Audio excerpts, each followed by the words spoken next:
비교적 최근에 생긴 의학 분야 중에 진단의학 혹은 진단검사의학이라는 것이 있습니다.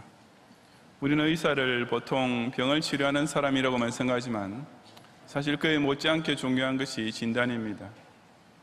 우선 환자의 병이 어떤 것인지, 그 상태가 어떠한지를 정확히 판별해낼 수 있어야만 그에 대한 적절한 처방을 준다든지 치료를 할 수 있기 때문입니다. 우리가 가끔 듣기도 하고 실제로 겪기도 하는 일이지만 초기 진단이 잘못되어 전혀 엉뚱한 약을 쓰고 불필요한 치료를 받음으로써 오히려 병이 더 도적이 되는 환자들이 실제로 꽤 많이 있습니다.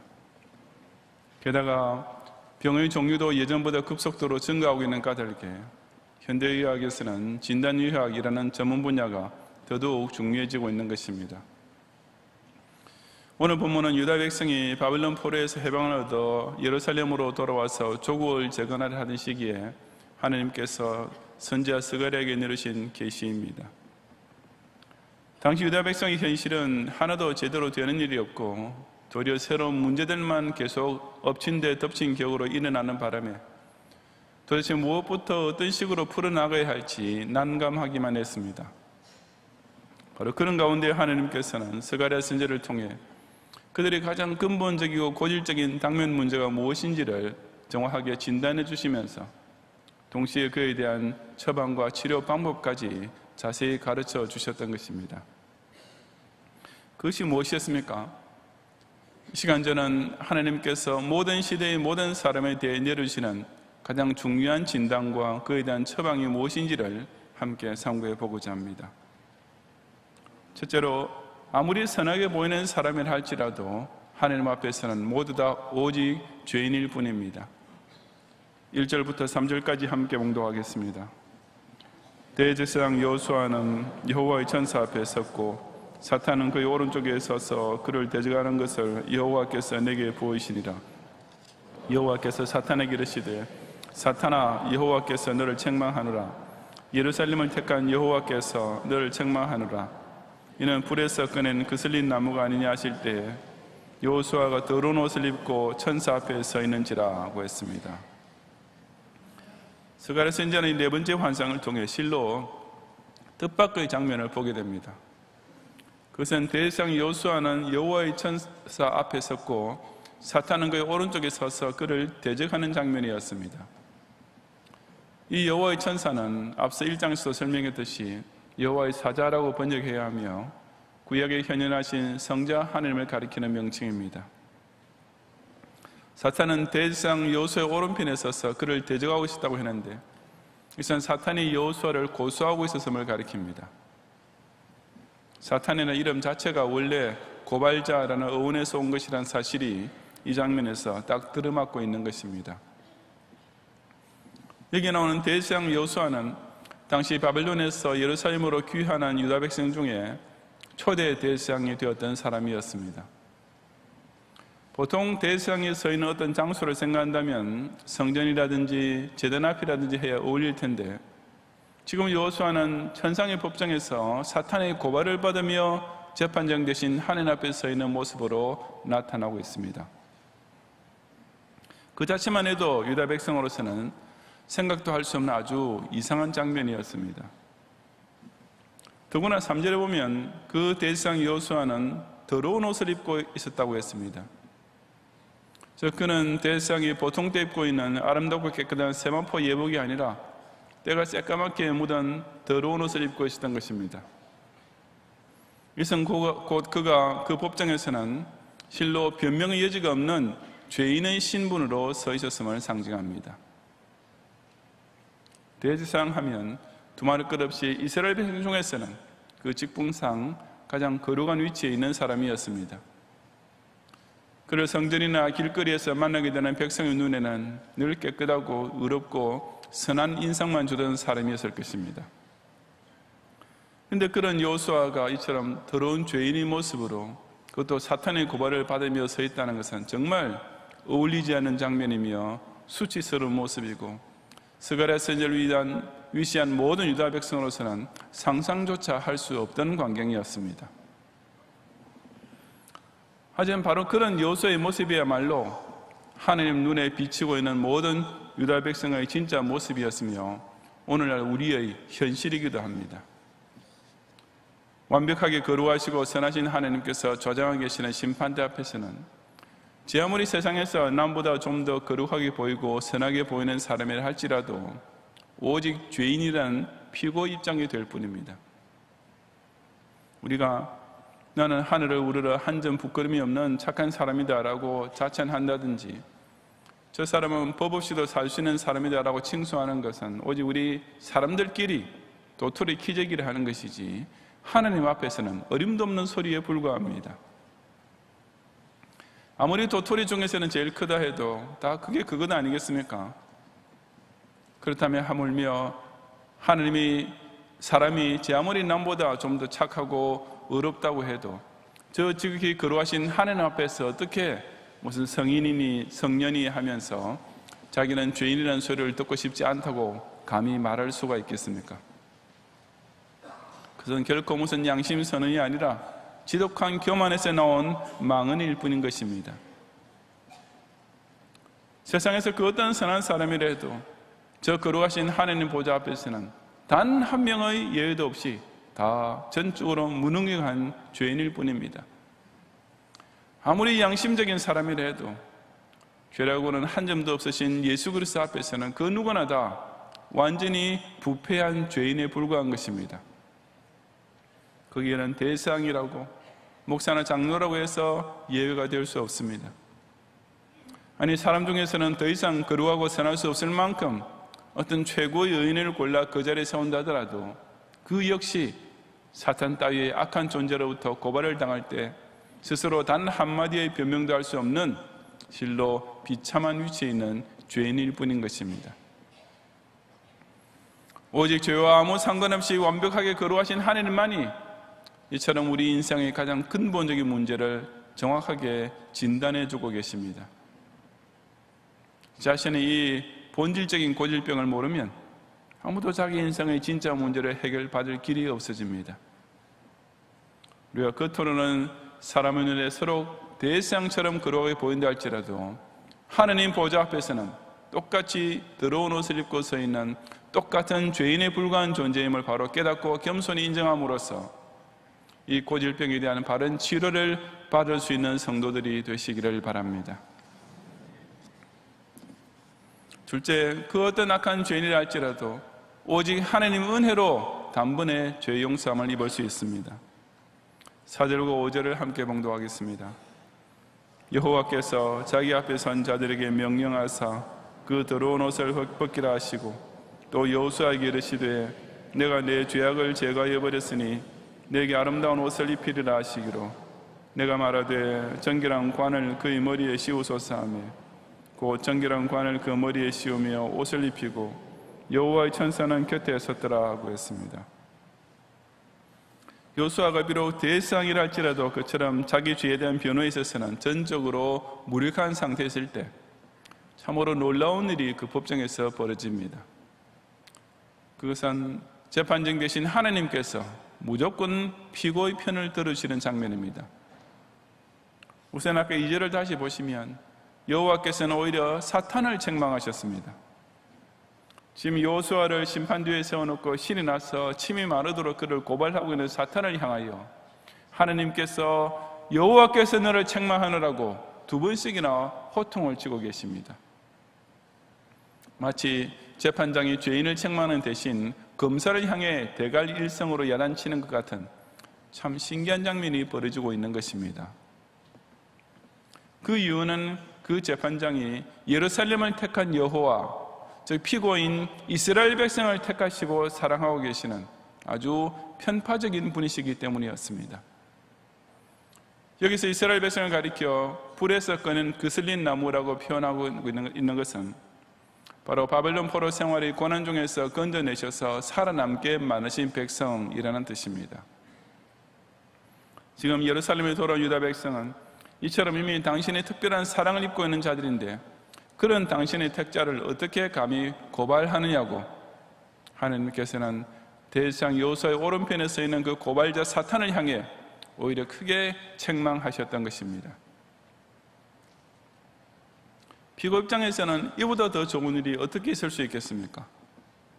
지금 자기 앞에 앉아있는 재판장이 아예 처음부터 일방적으로 자기 편이 되어주고 있습니다. 오히려 자기를 고발하는 자가 자기 죄를 나열하면서 고소하기는커녕 한마디 대꾸하지 못하고 고개조차 들지 못할 정도로 재판장으로부터 야단을 맞고 있는 장면이 벌어지고 있는 것입니다. 이것은 세상의 그 어느 법정에서도 일어날 수 없는, 세상의 그 어느 피고도 기대하거나 상상도 할 수 없는 일입니다. 하지만 바로 그런 일이 하나님의 법정에서는 실제로 벌어집니다. 하나님께서는 당신의 택함을 입은 백성을 아무도 정죄하지 못하도록 아예 그 고발자들의 말문을 막아버리시는 신기한 재판장이시기 때문입니다. 그 재판장은 고발자를 책망할 뿐 아니라 피고에게 최고의 선처를 내려주셨습니다. 그의 더러운 옷을 당장 벗겨버리게 하고 그 대신 아름다운 옷으로 바로 그 자리에서 갈아입게 하신 것입니다. 그러시면서 그것이 곧 내 죄악을 제거하여 버린 표식이라고 하셨습니다. 하나님은 이스라엘의 죄악을 따져서 일단 선고를 내린 후에 감형해 주시는 분이 아니라 아예 재판의 첫 순간에 무조건 무죄다라고 선언해 주시는 기상천외한 재판장이셨던 것입니다. 그뿐 아니라 한술 더 떠서 정결한 관을 그 여호수아의 머리에 씌워주셨습니다. 이것은 바로 천상에서 하나님과 교제하며 동거할 수 있는 영화로운 자격을 상징합니다. 그저 죄인의 죄만 용서하시고 다시 땅에서만 살도록 하시는 분이 아니라 아예 그 죄인을 재판장과 똑같은 위치에까지 끌어올려주시고 함께 살 수 있도록 그 신분을 격상시켜 주시는 실로 기가 막히는 재판장이신 것입니다. 그래서 이런 신기한 재판 과정을 통해 처음에는 1절에 여호수아 앞에 마주서 계시던 여호와의 천사, 즉 여호와의 사자가 이제 5절에 보면 여호수아의 곁에 서주시게 됩니다. 즉 그 재판은 죄인을 심판하는 위치에 계셔야 할 성자 하나님께서 아예 죄인과 나란히 서주시는 희한한 장면으로 끝을 맺게 되는 것입니다. 실로 우리는 얼마나 은혜로운 재판장에 서 있는 것이겠습니까? 남으로부터 고발당하는 것은 참 괴로운 일입니다. 못난이라고 손가락질 당하는 것, 나쁜 놈이라고 욕을 듣는 것, 죄인이라고 정죄당하는 것은 그 어떤 사람에게나 괴롭습니다. 비록 자신이 그런 고발을 당해도 싼 처지에 있다 할지라도 똑같이 죄인인 다른 사람으로부터, 아니 악의 두목인 사탄으로부터 그런 고발을 당하는 것은 정말 수치스럽고 고통스러운 일인 것입니다. 하지만 하나님께서는 그처럼 무력한 피고 입장에 있던 우리 죄인들을 뜻밖에도 오히려 일방적으로 편들어 주시고 즉시 무죄 선언까지 내리시는 실로 신기한 재판장이십니다. 당연히 우리에게 사형 언도가 내려져야 마땅할 그 무선 백보자 바로 그 자리에서 하나님께서는 저와 여러분에게 오히려 빛나는 세마포를 비시고 영광의 면류관을 씌워줄 뿐 아니라 아예 하나님 당신의 보호자 앞으로 영화로운 천성으로 하나님 바로 곁에 서게 되는 양자의 신분에까지 끌어올려 주시는 것입니다. 이 얼마나 한량없는, 문자 그대로 말로 다 표현할 길이 없는 은혜가 아니고 무엇이겠습니까? 사도 바울은 바로 이 은혜를 두고 누가 능히 하나님께서 택하신 자들을 고발하리요, 의롭다 하시는 이는 하나님이시니 누가 정죄하리요? 라고 감격에 겨워 외쳤습니다. 세상의 그 어떤 다른 종교에서 그 어떤 교주가 이처럼 은혜로운 죄 용서를 우리에게 베풀어 줄 수 있겠습니까? 마땅히 죄를 심판하고 벌을 주셔야 할 재판장께서 오히려 철두철미하게 죄인의 편이 되으시는 이 황공무지하기 짝이 없는 은혜, 인애와 자비가 한량없으신 하나님만 내리시는 이 놀라운 사죄의 은혜를 꼭 맛보아 아는 성도들이 되시기를 바랍니다. 셋째로, 그런 무조건적인 사죄의 은총은 오직 예수 그리스도를 믿는 자에게만 베풀어집니다. 6절 이하 9절까지 함께 봉독하겠습니다. 여호와의 천사가 여호수아에게 증언하여 이르되 만군의 여호와의 말씀에 내가 만일 내 도를 행하며 내 규례를 지키면 내가 내 집을 다스릴 것이요 내 뜰을 지킬 것이며 내가 또 너로 여기 서는 자들 가운데 왕래하게 하리라. 대상 여호수아야, 너와 내 앞에 앉은 내 동료들은 내 말을 들을 것이니라. 이들은 예표의 사람들이라. 내가 내 종 싹을 나게 하리라. 만군의 여호와가 말하노라. 내가 너 여호수아 앞에 세운 돌을 보라. 한 돌에 7 눈이 있느니라. 내가 거기에 새길 것을 새기며 이 땅의 죄악을 하루에 제거하리라. 아멘. 하나님께서는 그처럼 죄 용서함을 선언받은 대상 여호수아에게 그가 앞으로 살아가야 할 길을 일러주셨습니다. 그것은 곧 하나님의 도를 행하며 그 규례를 지키는 것이었습니다. 죄 용서의 은혜를 체험한 성도에게 따르는 것이 바로 성경 말씀에 순종하며 충성하는 생활이 되어야 한다는 뜻입니다. 또한 그렇게 살 때 내가 내 집을 다스릴 것이요 내 뜰을 지킬 것이며 라는 복이 이어진다고 하셨습니다. 즉 죄 용서함 받은 성도가 이제는 교회를 섬기는 복스러운 직분을 받게 될 것을 가리키는 말씀입니다. 한 가지 유의해야 할 것은 이 모든 것들이 5절 이전에 기록된 죄 사함의 선언 이후에 따라온다는 사실입니다. 여호수아가 먼저 말씀을 잘 순종하고 성전을 충성스럽게 섬김으로써 그 대가로 그의 죄악이 제거된 것이 결코 아니었습니다. 하나님께서는 그가 무조건적으로 죄사함 받은 것을 먼저 선언해 주신 후에 이런 일련의 생활 지침을 내려주셨습니다. 마찬가지로 오늘날의 성도 역시 먼저 하나님께로부터 죄사함 받은 은혜에 대한 감사가 넘치게 될 때 그 후에 절로 성경 말씀을 순종하고 교회 중심으로 봉사하며 충성하는 삶도 따라오게 되는 것입니다. 대성 여호수아에게는 이처럼 공짜로 선언된 죄사함이었지만 하나님 편에서는 결코 아무 값없이 내리신 무죄 선언이 아니었습니다. 그 같은 재판장의 자비로운 공의는 오직 장차 오실 메시아의 대속 사역을 통해서만 가능한 것이었기 때문입니다. 8절 이하의 말씀에서 예언하고 있는 사실이 바로 그것입니다. 여호수아와 그의 동료들, 즉 모든 제사장들은 예표의 사람들, 즉 미래에 있을 좋은 것의 상징이라고 했습니다. 물론 이것은 참된 영원한 대상으로 오실 예수 그리스도를 의미합니다. 그 메시아를 가리켜 내 종 싹이라고 했습니다. 이것은 그 메시아께서 종의 모습, 즉 비천하고 연약한 싹같이 세상에 태어나실 것을 가리킵니다. 바로 이사야 53장 2절과 3절에 나오듯이 고운 모양도 없고 풍채도 없은즉 흠모할 만한 아름다운 것이 없는 연한 순같이, 아니 오히려 멸시를 받아 간고를 많이 겪었으며 아무도 그를 귀히 여기지 아니하는 종으로 오실 예수 그리스도를 여기서 또다시 똑같이 예언하고 있는 것입니다. 하지만 그처럼 천하고 약한 모습으로 이 땅에 오신 메시아께서 장차 한 돌이 될 것이라고 하셨습니다. 이것은 바로 흔들리지 않은 교회의 든든한 기초가 되실 메시아를 뜻합니다. 그 돌에 7 눈이 있다는 것은 곧 온 세상을 살피시는 성령을 가리키는 상징적 표현이며 전체적으로는 보혜사 성령을 통해 교회를 세우시고 지키실 그리스도의 사역을 의미하는 말씀이 됩니다. 그 돌에 새길 것을 새기며 라고 했습니다. 개역 개정 성경에는 조금 부자연스럽게 번역되어 있지만 원래 원문의 뜻은 바로 그 돌에 이 땅의 죄악을 하루에 제거하리라는 글자가 새겨질 것이라는 의미입니다. 즉 메시아의 대속 사역이 돌에 새겨진 것처럼 영원히 변치 않고 그 효력을 꼭 발휘할 것을 가리킵니다. 하루에라는 말은 문자적으로 바로 그날에라는 뜻입니다. 여호수아나 이스라엘 백성뿐 아니라 이 땅의 죄악 전체를 다 순식간에 제하해버릴 그 한날이란 어느 날이겠습니까? 두말할 것 없이 바로 예수 그리스도께서 십자가에 달려 죽으신 그 날입니다.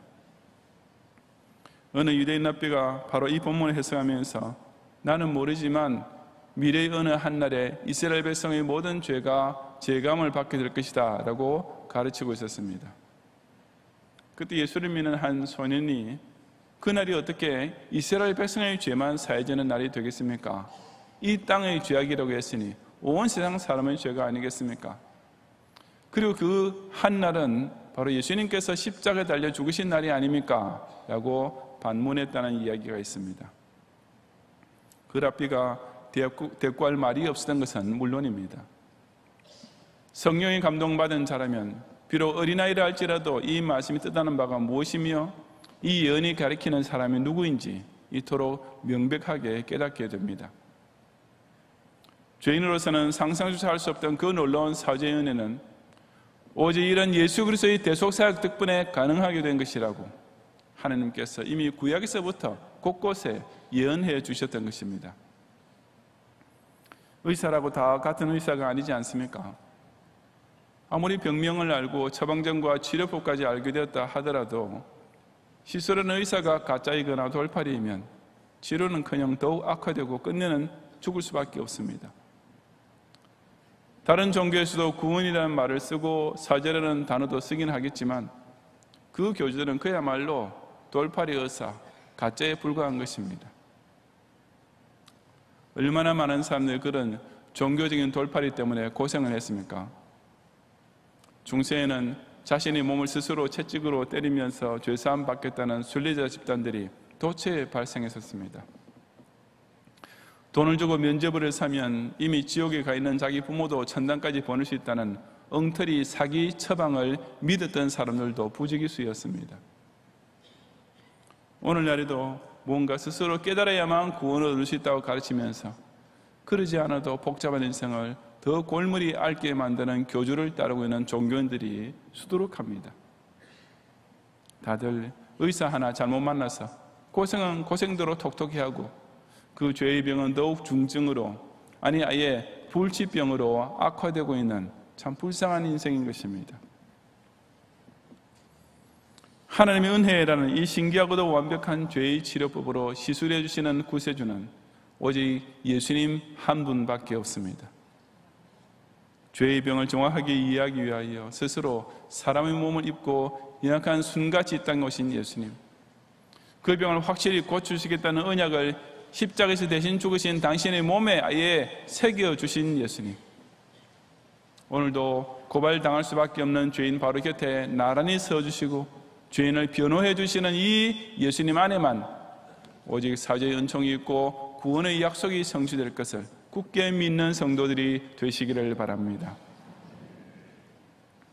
성도 여러분, 10절에 결론적으로 기록하기를 만군의 여호와가 말하노라 그날에 너희가 각각 포도나무와 무화과나무 아래로 서로 초대하리라 하셨느니라고 했습니다.